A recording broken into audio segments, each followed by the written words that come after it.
Well, good morning, everyone. Welcome to another preview for our morning podcast called Rotten Mornings. I'm Scott. Matt, Did you forget who you were there for a second? for a second. That's you know what? That's totally fair. That's totally fair. Most people find you rather forgettable. The I forget me all the time. um, guys, we're just doing this. Like I said, we're just doing another sneak preview, and we wanted to talk about a couple of things. Matt, how's your morning going? Oh, it's great. I woke up and uh, yeah, it's no poop in the house, so that's a good morning. Oh, that's a good morning every time. You've been busy. You've been doing a lot of filming and a lot of putting stuff together, haven't you? Oh, man, it's insane the amount of stuff. I'm getting stories from. I've got stories from New York, from Pittsburgh that I'm editing. I've got a girl who wrote a book that's sending us a story from her. That's I've got to edit. I'm just busy, busy, busy. Yeah, it sounds that way. Uh, have you made it out to a haunch yet? I haven't yet. We plan on going out to the chicken house on Friday, possibly Hellbilly Hollow on Saturday. I've talked to Tim a bunch. He told me all about his opening weekend. Hilarity, I tell you, hilarity. No stories I can actually share, but hilarity. That's awesome. That is awesome. I've seen some really cool pictures, so I know those guys are having a lot of good fun. um, and we're almost there. We're almost to October, and this is it, man. We're like, are you jazzed? We're October Dude, 1st is right around the corner. we were already busy enough. We're about to be like four times as busy. It's so stupid. I've been filming. I've been like getting stuff together. I've been like contacting random people with like Yeah, me weird too. requests. Yup. Guys, if you're listening and just go ahead and know that you're already being requested for weird shit. Like Yes. if you're And you listening know to what? this, If you suddenly have something pop into your head where you're like, "Oh, I've got this weird thing," send it to one of us. I guarantee we can use it. we can do something. We can absolutely do something. Um, so I kind of with this episode, because we're about to be in October and we're going to be busy with some other stuff, there is a topic I wanted to get on and just kind of get some thoughts out there. Halloween in October is a big thing, so I kind of wanted to talk about like what Halloween was for you, like growing up, and how that kind of went. What do you have like good Halloween memories? Like, what's your thing? Well, really and truly, the first thing I ever remember is that my grandfather was the principal of a school in Hartselle, Alabama, and they used to have this sort of Halloween get together where the whole school would come out and the teachers would do their rooms as different. Yeah, there was like a cakewalk. You know what a cakewalk is? Yes, a buffet. No, no, no, no. If they put a bunch of numbers on the floor and you walk around to musical chairs and then you stop and then they draw a number and whichever number you're standing on, if you're on that number, you win a cake. Oh, are the cakes like? Are you stepping on the cakes? That would be awesome, but no. I remember that they had like a bunch of like box mazes. Their haunted houses were like somebody took a bunch of cardboard boxes and like chained them together so you crawl through. And they had the little stands where it was like, put your hands in the bowl. Oh, these are eyeballs, and they were, peeled grapes and stuff. That's really what I remember the most, like because I came up, basically in Hartselle. But from where you're at, out on your side of town, like what did you do celebrating coming up? See, you're jumping into that early. I grew up with very conservative parents. We were not allowed to celebrate Halloween, and not only that, but it extended into like my children. They trick or treated. My kids did, but they like they have trunk or treat, and instead of having like Halloween, because this is a very religious part of the state, we would have like fall festivals instead of Hmm. Halloween. Yeah, So I kind didn't of get to do do that. kind of do what Hobby Lobby does to Halloween. Yeah, it's that. But it's not even like the fun. Like I think for me, I had to find my Halloween fix in other places. Man, I tell you, this is a terrible story, but I'll share it with you. Shoot. We live like way out in the woods, like super far out in the woods. And I think somebody like TP'd the house like one time because like it was too much effort to get out there. But I remember one Halloween, um, these kids came and knocked on the door. It was the only trick or treaters that ever came to the house, and my mom was like, "I'm sorry, we don't celebrate Halloween, so we can't give you candy." And I just remember being mortified, man. Like I was like so heartbroken. Those kids are gonna know me. Well, it wasn't like for me. It was just like, man, this is a cool thing happening, and I want to be a part of it. Like these guys came out there, and it's just like I didn't want to like shit on the kids. You know what I mean? So, well, like, Emmett, let me ask you this, because this is an interesting juxtaposition. You say your parents would always like poop on people's fun time, and it would hurt your feelings, and yet here we are, friends, so many years later. You being friends with someone who literally just poops on everybody's good time. It's kind of a weird obsession thing, don't you think? Um, I don't know. Daddy issues. The thing is that Is that my new nickname, or? no, it's not that. I just think that because I came from such a wildly conservative in that regard household, it's probably what made me go the exact opposite direction in a lot of the things that I do and make and write and all that sort of thing. Well, it's weird because I came up in a very, I would say, considering a conservative family also, but they were always into that, like just the fringe of horror. Like I still wasn't able to watch like horror movies. I'd sneak and watch them. I remember the first movie I ever saw or remember seeing was the very first Nightmare on Elm Street at a drive-in theater with my mom, and I was in the back of somebody's car and we couldn't even hear it, and it terrified me, but I became enamored with it.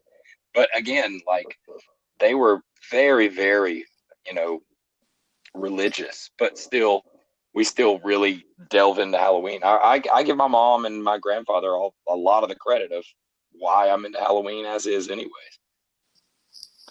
That's crazy. I could never watch Nightmare on Elm Street because like it's either like satanic or it's rated R or there's two cuss words in it. If there's two cuss words in it, the movie had to go off. That wasn't Well, something I could see.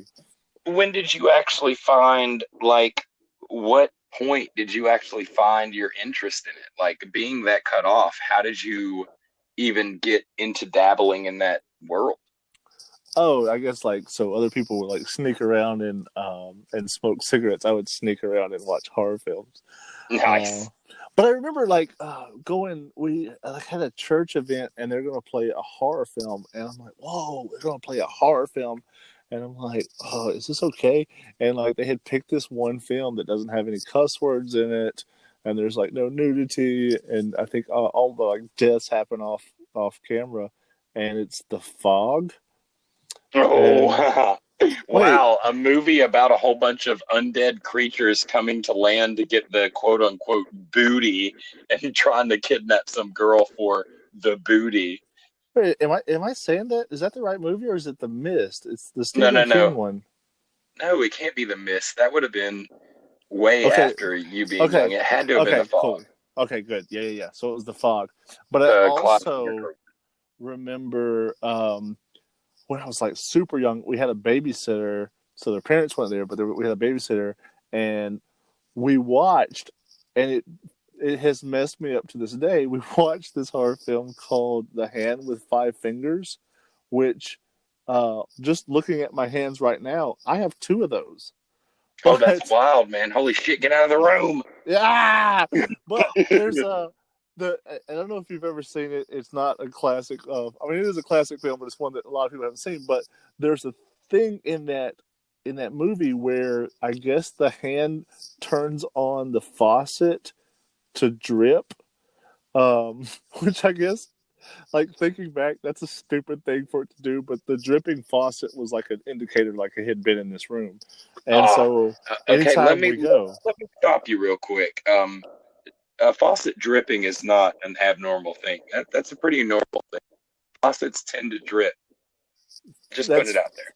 that's fair, but not in my household, because Because it's that's what. conservative. They don't let the faucets drip in a conservative house. Yeah. So I would go into a room after that movie, and if water was dripping, like it would kind of. It wasn't like, oh, there's a hand in here. It was more like just kind of that feeling of dread that movie had kind of given me, and that was, man, that and shit, man, watching Evil Dead the very Mm-hmm. first time, Yep. and I didn't even watch Evil Dead the first time. I walked in. My older sister, was watching Evil Dead, and it's the part where they step on the cellar door and the Oh, demon it's heads where the out eye and the pops eye out. pops. Yes, dude. Like I'm like, oh, that's a whole nother world. And then it was all after that. It was Fangoria, and it was like, oh, Well, I'm deep diving. let me say this. You talk about the faucet dripping, setting you off because you saw a horror film. I've got something that set me off from something I never even saw. Okay. Do Whoa. you recall the movie The Tingler? Uh, Came out forever ago, and back when theaters were doing their kind of like involvement theater, and the Tinkler was they would put little motors on certain seats, and during certain parts of the movie they would kick those motors on and the seat would wiggle, and the whole point of the movie was if you had this Tingler thing on you, it would make you feel like your spine was just kind of vibrating a little bit, and so it that scared the crap out of the audience. so just to paint the picture for the audience here, that's listening to us, both of them. Um, you went into an adult theater where there were vibrators inside the chairs. Was that what it was? The Tingler. Tingler. I should have known that. Isn't that isn't that the name of a condom? Yeah, and I thought it was weird because later I figured out his name was Vincent Price. In that movie it was Foreskin Price, and I did not realize that I was in the wrong theater. Wow. Yeah, You, I you did know, that. I just made that joke. hey guys, sometimes you got a joke in your head, and it's better there. It's Well, better there. listen though, the point of the whole Tinklers is that now when I sit in certain chairs, I'll sometimes they kind of rock a little bit, and it just like immediately my mind goes to the Tingler. Dude, I have barely watched that movie. I just read in a book about them doing that in theaters, and it terrified me so much it just stuck in my That's head. wild. That is wild. Right? Uh, I guess we didn't really get in as depth about Halloween as I wanted to, but I think what we've talked about is really been fascinating to me. I guess what we do need to kind of tell people about is our one shared fear. And what's our shared fear? Oh, you know our shared fear, but ever since we left the lake house, we don't have to worry about them anymore. Ice sharks. Ice sharks. And you know what? You go in a river with your friends, and you're like, you know what? There's something in this river, and Yeah, then just imagine it. Imagine you feel nice, kind of warm current flowing around you. You're kicking your feet. You know the birds are singing. And then all of a sudden, there's a little chilly current that just kind of rolls between your toes, feel it over your I ankles. like Well, it. my good friend, it might just not be a cold current. It might be an ice shark. An ice shark in a Just river. like I said, shark, ice shark. It easily could. It would probably. The probability of it being an ice shark is probably It's higher. pretty high. Now, listen, we laugh about this and we joke because it makes us very uncomfortable because, you know, all the jokes aside, we are terrified of ice sharks. Absolutely walk on water if we feel one. Um, we don't. That's why we don't like to swim in water we can't see the bottom of. So, welcome to this episode of Rotten Reviews about all of our remembrances of Halloween past slash 3 minutes about ice sharks. Hey, guys, if you want to know who you're dealing with in going forward, it's people who are scared of vibrators, of dripping faucets, and of cold currents.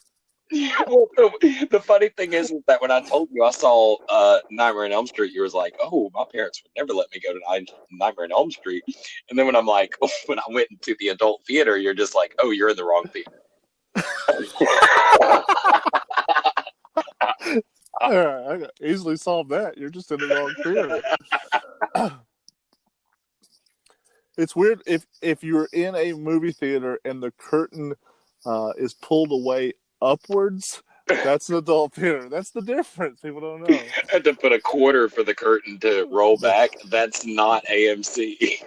Oh, for heaven's sakes. Guys, we're going to get out of here.